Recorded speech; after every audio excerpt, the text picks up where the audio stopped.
staff. So at our last meeting, we heard you were okay with us using the future fund for the FY 2025 medic unit, moving the supplemental reoccurring cut line below the SROs to make sure we pick that up on the reoccurring cost, our SRO positions, find funding for the supplemental reoccurring cost above the cut line, and this equates to 20 positions in the FY 2025 budget, or 21 positions if we use the green line. Okay, so staff recommendations. So here we are. I'm gonna break this up into two different slots here. This is what if the county doesn't receive the SRO grants. So this is back to the sharpening the pencil. These are the funds we started with. So we're starting with $987,000 that we came to you with, and we needed to fund a bit more. So this is how we did it. Okay, we're going to present you two options. Both will balance, and we'll show you how. So we reduced the COLA that we originally proposed from 3.7 to 3, with a savings of $139,000. After the meeting, we found some adjustments to state revenue line.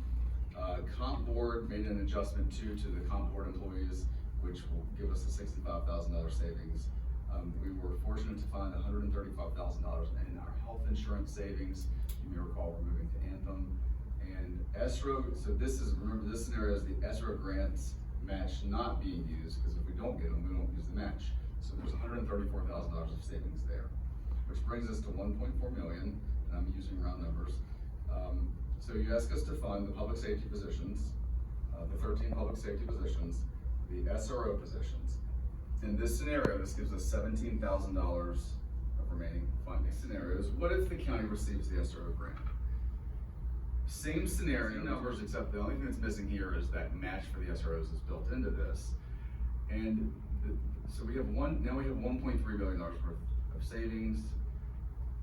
If we fund the public safety positions, $897,000. And remember, we received the SRO grants in this scenario, so we have a savings of $440,000.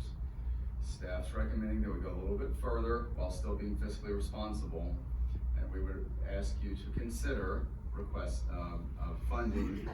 Cybersecurity is a major, and our firewalls, this will help our network, this will help in so many different ways, protecting elections, our dispatch center, and so we believe this is very important. Next item is the 457 match. We believe this will help with recruitment and retaining employees. Finally, DSS has requested 2.5 positions. We believe this would really help them out by funding one position, the DSS family supervisor. When I see these additional asks, I mean, I think they're all legitimate and serve a purpose, there's no doubt, but I don't think we should do that. I think because next year we're gonna be right back here with the same similar problem, and we'll have additional cash flow that we aren't spending this year to use. Option 2 is to prepare the budget to the right cut line on the capital improvement plan, fund all of the one-time supplemental items, and fund the green cut line on the supplemental reoccurring pending the SRO grants, funding the medic unit from the future. We are forced with the narrative of not getting SRO funded. I feel it's imperative for us to move forward with the cybersecurity, the landfill. I'm nervous, okay? I'm nervous. I'm with Mr. Pugh on this. Everybody knows I'm pretty dang on conservative, so I'm more inclined right now to take that $250,000 and start putting it away. That's just where I'm at. No disrespect to, I agree with Mr. Martin, the Department of Social Services is getting it handed to them, but I get it. But we've got to prepare for what we are looking at